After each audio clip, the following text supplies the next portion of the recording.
Au nom du Père, du Fils, du Saint-Esprit. Amen. Seigneur Jésus, tu connais mon inconstance et mon infidélité. Tu sais combien je suis faible. Alors je demande en ton nom que notre Père céleste envoie son Esprit pour que quotidiennement je puisse entreprendre la lecture du catéchisme de l'Église catholique et que mon cœur s'ouvre à la tradition enseignée par ton Église, ma mère. Que je puisse ajuster toutes mes actions et mes œuvres à son enseignement. Mon Jésus, avec confiance j'abandonne la constance et la fidélité de toute la démarche entre tes mains. Que Saint Michel Archange et mon ange gardien protègent et défendent chaque moment quotidien consacré à cette lecture. Maintenant, avec toi et par ta voix, disons: Notre Père, qui es aux cieux, que ton nom soit sanctifié, que ton règne vienne, que ta volonté soit faite sur la terre comme au ciel. Donne-nous aujourd'hui notre pain de ce jour. Pardonne-nous nos offenses comme nous pardonnons aussi à ceux qui nous ont offensés.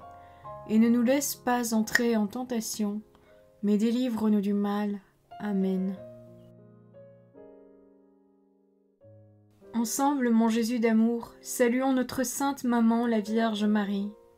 Entre ses mains, je remets mon cœur, mon âme, ma volonté et ma vie, afin que par ses soins règne en moi la volonté du Père, et qu'en ses mains mes œuvres soient gardées, transformées, en parfaite offrande rayonnante de la lumière de Dieu, pour sa gloire, le salut des âmes et la consolation des âmes du purgatoire. Je te salue Marie, comblée de grâce. Le Seigneur est avec toi, tu es bénie entre toutes les femmes, et Jésus, ton enfant, est béni. Sainte Marie, Mère de Dieu, prie pour nous, pauvres pécheurs, maintenant et à l'heure de notre mort. Amen. Je te salue Marie, comblée de grâce, le Seigneur est avec toi. Tu es bénie entre toutes les femmes, et Jésus, le fruit de tes entrailles, est béni. Sainte Marie, Mère de Dieu, prie pour nous, pauvres pécheurs, maintenant et à l'heure de notre mort. Amen. Je te salue Marie, comblée de grâce, le Seigneur est avec toi, tu es bénie entre toutes les femmes, et Jésus, le fruit de tes entrailles, est béni. Sainte Marie, Mère de Dieu, prie pour nous pauvres pécheurs, maintenant et à l'heure de notre mort. Amen. Ô Saint-Esprit, par l'intercession du cœur immaculé de la Sainte Vierge Marie, et par le cœur chaste de Saint Joseph, donne-moi un cœur doux, humble, pur, miséricordieux et charitable. Rends-moi docile à tes célestes inspirations, et prompte à y répondre. Que mon cœur enflammé de ton amour soit en toutes ses œuvres dans la volonté du Père, œuvrant ainsi sous ton joug léger et joyeux. Père céleste, je fais ces demandes par les mérites, les œuvres et les souffrances de Jésus-Christ, ton Fils bien-aimé.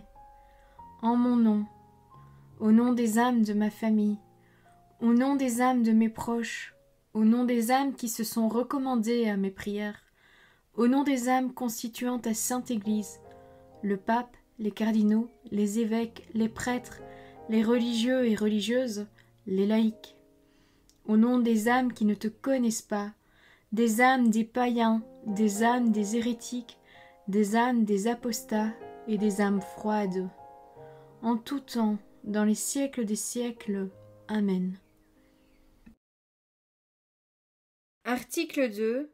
Le sacrement de la confirmation. Numéro 1285.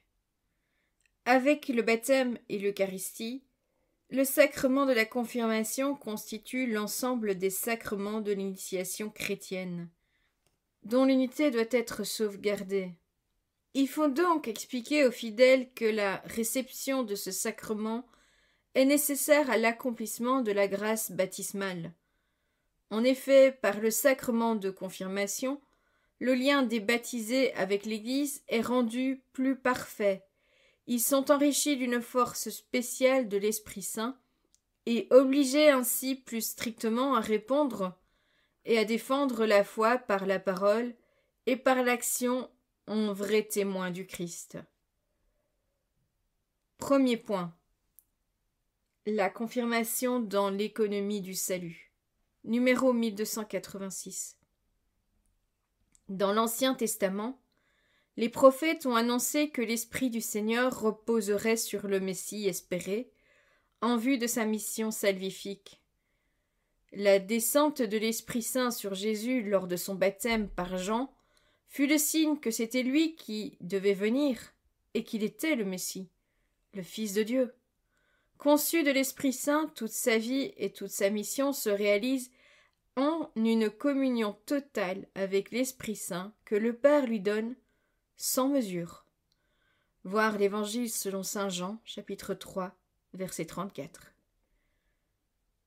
Numéro 1287. Or, cette plénitude de l'Esprit ne devait pas rester uniquement celle du Messie, elle devait être communiquée à tout le peuple messianique.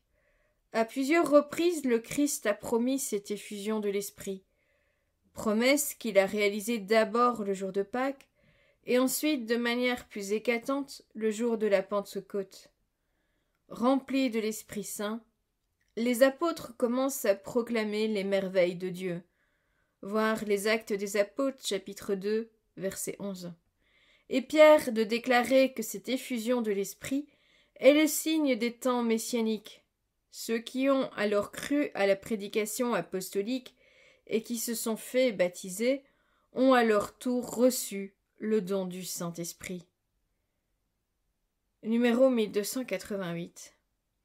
Depuis ce temps, les apôtres, pour accomplir la volonté du Christ, communiquèrent aux néophytes, par l'imposition des mains, le don de l'Esprit qui porte à son achèvement la grâce du baptême.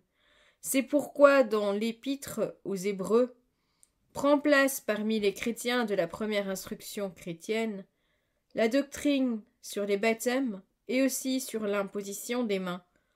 L'imposition des mains est à bon droit reconnue par la tradition catholique comme l'origine du sacrement de la confirmation qui perpétue, en quelque sorte, dans l'Église la grâce de la Pentecôte. Numéro 1289. Très tôt, pour mieux signifier le don du Saint-Esprit, s'est ajouté à l'imposition des mains une onction d'huile parfumée, crème. Cette onction illustre le nom de chrétien qui signifie oint et qui tire son origine de celui du Christ lui-même, lui que Dieu a oint de l'Esprit Saint. Actes des Apôtres, chapitre 10, verset 38. Et ce rite d'onction existe jusqu'à nos jours, tant en Orient qu'en Occident. C'est pourquoi en Orient on appelle ce sacrement chrismation, l'onction de crème, ou miran, ce qui signifie crème.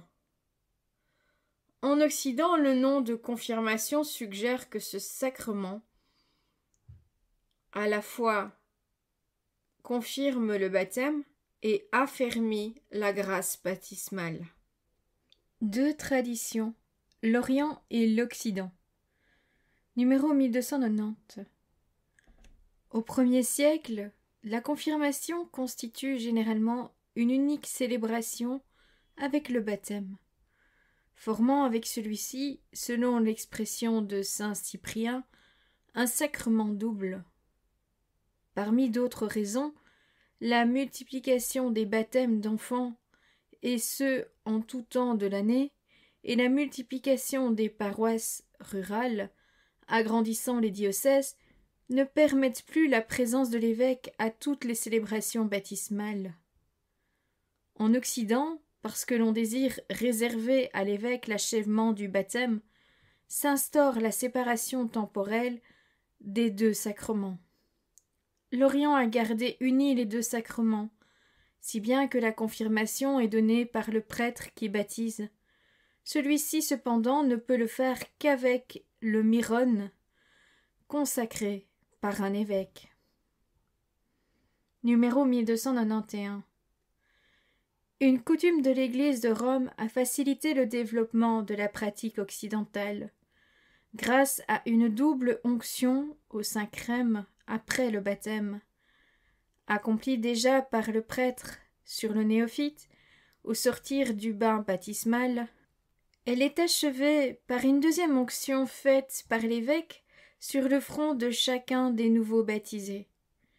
La première onction au Saint-Crème, celle que donne le prêtre, est restée rattachée au rite baptismal. Elle signifie la participation du baptisé aux fonctions prophétiques, sacerdotales et royales du Christ. Si le baptême est conféré à un adulte, il n'y a qu'une seule onction post-baptismale, celle de la confirmation. Numéro 1292. La pratique des églises d'Orient souligne davantage l'unité de l'initiation chrétienne. Celle de l'Église latine exprime plus nettement la communion du nouveau chrétien avec son évêque, garant et serviteur de l'unité de son Église, de sa catholicité et de son apostolicité. Et par là, le lien avec les origines apostoliques de l'Église du Christ. Deuxième point. Les signes et le rite de la confirmation. Numéro 1293. Dans le rite de ce sacrement, il convient de considérer le signe de l'onction et ce que l'onction désigne et imprime, le sceau spirituel. L'onction, dans la symbolique biblique et antique, est riche de nombreuses significations. L'huile est signe d'abondance et de joie, elle purifie. Onction avant et après le bain, et elle rend souple l'onction des athlètes et des lutteurs. Elle est signe de guérison, puisqu'elle adoucit les contusions et les plaies. Elle rend rayonnante de beauté, de santé et de force. Numéro 1294. Toutes ces significations de l'onction d'huile se retrouvent dans la vie sacramentelle. L'onction avant le baptême, avec l'huile des catéchumènes, signifie purification et fortification. L'onction des malades exprime la guérison et le réconfort. L'onction du Saint-Crème après le baptême dans la confirmation et dans l'ordination est le signe d'une consécration. Par la confirmation, les chrétiens, c'est-à-dire ceux qui sont moins, participent davantage à la mission de Jésus-Christ et à la plénitude de l'Esprit Saint dont il est comblé, afin que toute leur vie dégage la bonne odeur du Christ. Numéro 1295. Par cette onction, le confirmant reçoit la marque, le sceau de l'Esprit Saint. Le sceau est le symbole de la personne, signe de son autorité, de sa propriété sur un objet. C'est ainsi que l'on marquait les soldats du sceau de leur chef et aussi les esclaves de celui de leur maître. Il authentifie un acte juridique ou un document et le rend éventuellement secret. Numéro 1296. Le Christ lui-même se déclare marqué du sceau de son Père. Le chrétien, lui aussi, est marqué d'un sceau.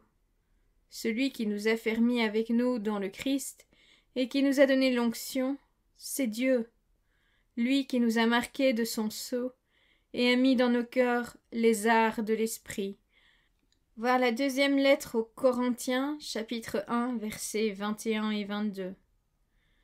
Ce sceau de l'esprit marque l'appartenance totale au Christ, la mise à son service pour toujours, mais aussi la promesse de la protection divine dans la grande épreuve eschatologique. Voilà, c'est tout pour aujourd'hui. Je vous souhaite à tous une bonne et sainte journée. Que le Seigneur nous bénisse tous. Que votre ange gardien veille bien sur chacun d'entre vous. Au nom du Père, du Fils, du Saint-Esprit. Amen.